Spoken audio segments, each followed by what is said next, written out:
Sahabat beriman, pernahkah saudaraku merasa bahwa tidak ada satupun manusia di dunia ini yang benar-benar mengerti beban di pundakmu? Pernahkah kita merasa harus menjelaskan setiap detail keputusan dan perjuangan, namun yang didapat justru pandangan skeptis, celaan, atau bahkan fitnah? Kita sudah berusaha sekuat tenaga, berkorban habis-habisan, tapi di mata manusia, usaha itu selalu saja kurang, selalu saja salah.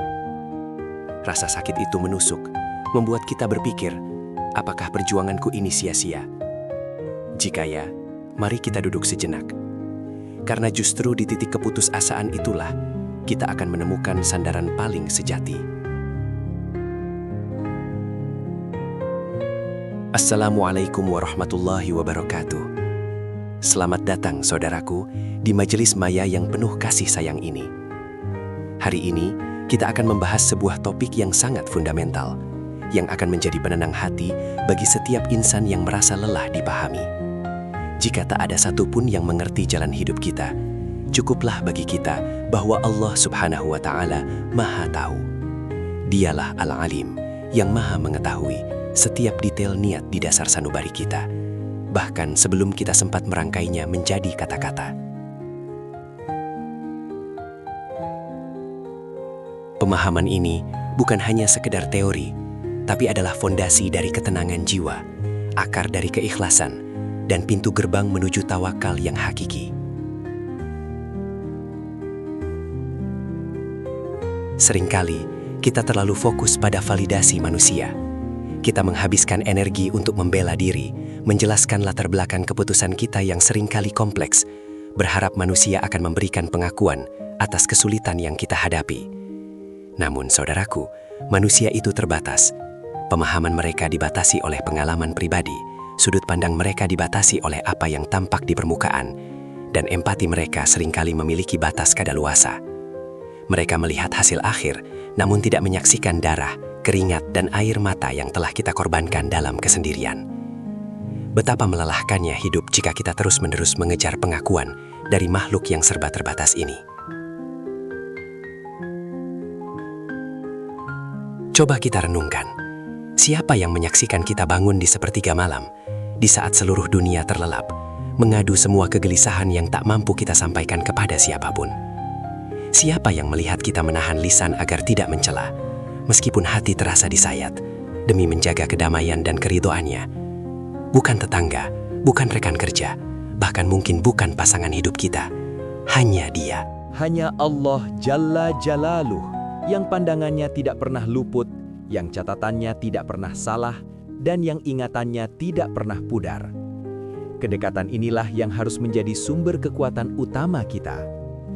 Jika kita merasa dicurangi, difitnah, atau dicibir karena pilihan yang kita ambil, pilihan yang mungkin terasa berat tetapi kita yakini benar di jalan Allah, jangan biarkan rasa sakit itu menghancurkan. Ubah rasa sakit itu menjadi energi untuk semakin mendekat kepadanya. Pikirkanlah, jika yang mengetahui kebenaran sejati adalah Zat yang Maha Kuasa, lantas apalagi yang perlu kita khawatirkan dari lisan manusia yang fana? Manusia hari ini memuji, besok bisa mencela. Hari ini memberi, besok bisa meminta kembali. Hanya Allah, Zat yang kasih-Nya abadi, yang akan membalas setiap kebaikan, meskipun kebaikan itu tersembunyi sedalam lautan.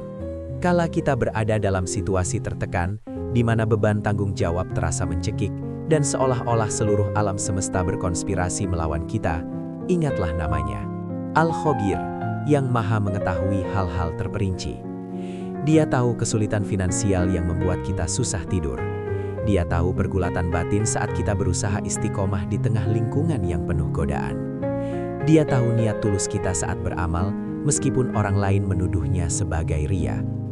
Dengan keyakinan ini, kita akan mendapatkan ketenangan yang luar biasa, seolah-olah ada tangan lembut yang menepuk pundak kita seraya berbisik, "Aku tahu hambaku, bersabarlah." Namun saudaraku, pemahaman bahwa Allah Maha Tahu bukanlah alasan bagi kita untuk bermalas-malasan atau lari dari kewajiban. Justru sebaliknya, kesadaran bahwa Dia melihat dan menghitung segala sesuatu harusnya memacu kita untuk meningkatkan kualitas amal dan pengorbanan kita. Inilah inti dari tawakal. berusaha semaksimal mungkin, menunaikan semua perintah, dan setelah itu menyerahkan hasil totalnya kepada Sang Pemilik keputusan. Kita tidak boleh lupa bahwa Islam bukan hanya tentang penghiburan emosional, tetapi juga tentang pelaksanaan tugas dan tanggung jawab yang sudah ditetapkan. Kewajiban utama kita adalah fondasi iman, sholat 5 waktu, puasa Ramadan, menunaikan zakat bagi yang mampu, dan berhaji bagi yang berkesempatan. Ini semua adalah janji kita kepada Allah.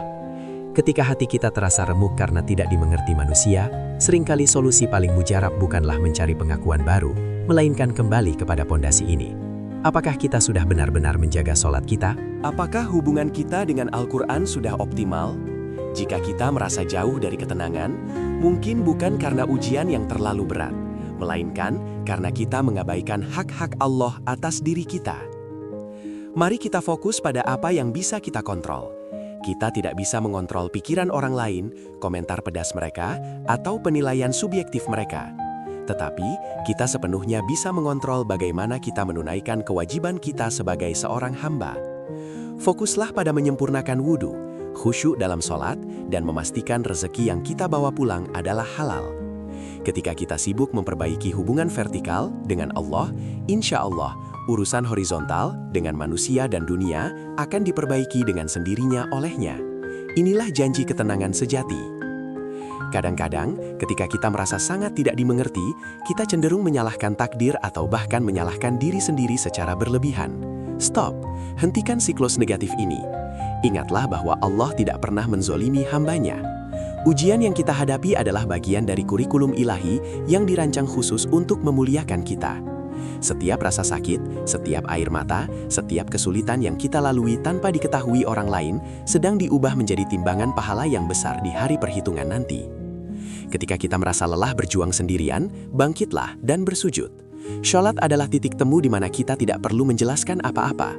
Kita hanya perlu mengadu.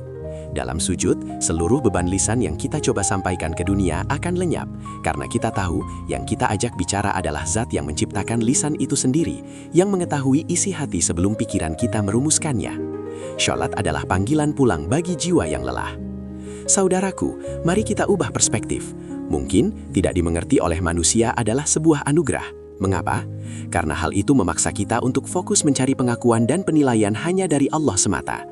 Kualitas amal kita tidak lagi ditentukan oleh tepuk tangan orang banyak, melainkan oleh keikhlasan saat kita melakukannya. Ini adalah detoksifikasi hati dari penyakit ria dan sum'ah. Ini adalah pemurnian niat yang mahal harganya. Sebab itu, mari kita mantapkan kembali komitmen kita pada kewajiban yang telah digariskan. Sebelum kita mengkhawatirkan apa kata tetangga tentang cara kita mendidik anak, pastikan kita sudah menunaikan hak-hak Allah atas anak-anak itu, mengajarkan mereka sholat dan adab. Sebelum kita risau tentang pujian atasan di tempat kerja, pastikan kita sudah bekerja dengan jujur dan menjauhi riba. Kewajiban adalah tameng kita, dan ketaatan adalah mata air yang menyejukkan. Jika kita telah menunaikan kewajiban sebaik mungkin, dengan ilmu, dengan kesabaran, dan dengan niat lurus, maka langkah selanjutnya adalah tawakal sepenuhnya. Jangan bawa beban hasil itu ke dalam hati. Setelah ikhtiar maksimal, serahkan sisanya kepada Allah.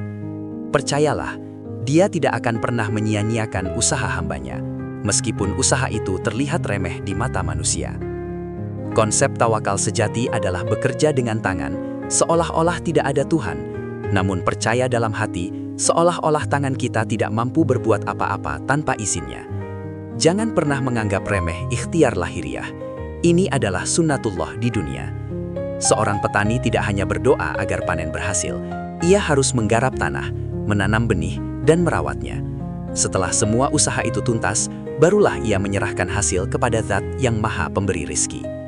Dalam konteks spiritual, ini berarti, laksanakan sholat tepat waktu, penuhi hak keluarga, jauhi maksiat, dan berbuat baiklah kepada sesama, meskipun kebaikan kita sering disalahpahami. Setelah itu, jika hasil duniawi tidak sesuai harapan, atau jika kita tetap menjadi objek cibiran, hati kita tetap tenang. Mengapa? Karena kita tahu, kita telah memenuhi perjanjian kita, dan pahala kita sudah dijamin oleh Zat yang tidak pernah mengingkari janji. Ketenangan ini adalah buah dari keyakinan bahwa Allah Maha tahu timing terbaik. Kita mungkin merasa bahwa doa kita belum dikabulkan, padahal Dia sedang menyiapkan skenario terbaik, yang jauh lebih indah dan kekal dari apa yang kita bayangkan. Kita hanya melihat hari ini dan esok, sementara Allah melihat keseluruhan kisah hidup kita, dari awal hingga akhir, termasuk kehidupan di akhirat yang abadi.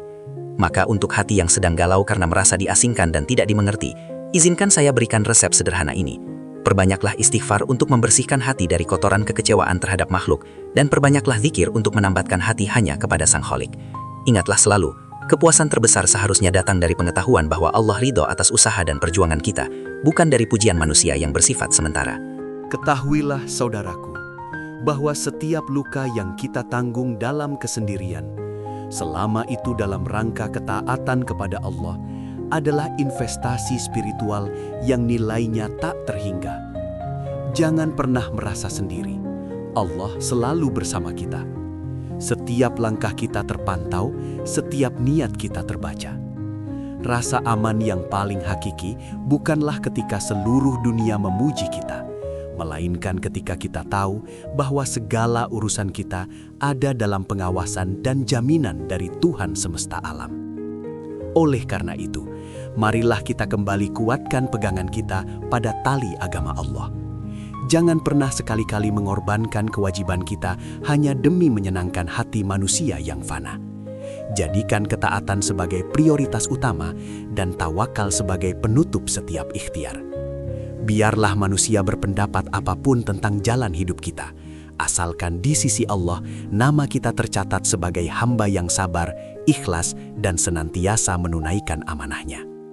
Saudaraku, jika ceramah singkat ini telah menyentuh hati Anda, jika ada satu kalimat yang membuat Anda merasa lebih tenang, mohon jangan simpan sendiri. Bagikan pesan tawakal dan kewajiban ini kepada sahabat atau keluarga Anda yang mungkin sedang merasa tidak dimengerti. Komentar di bawah ini dengan niat tulus Anda hari ini, dan mari kita saling mendoakan. Ya Allah, jadikan kami hamba yang selalu berpegang teguh pada kewajiban-Mu, yang sabar dalam menghadapi ketidakpahaman makhluk, dan yang hanya berserah diri kepadamu. Barakallahu fikum. Wassalamualaikum warahmatullahi wabarakatuh.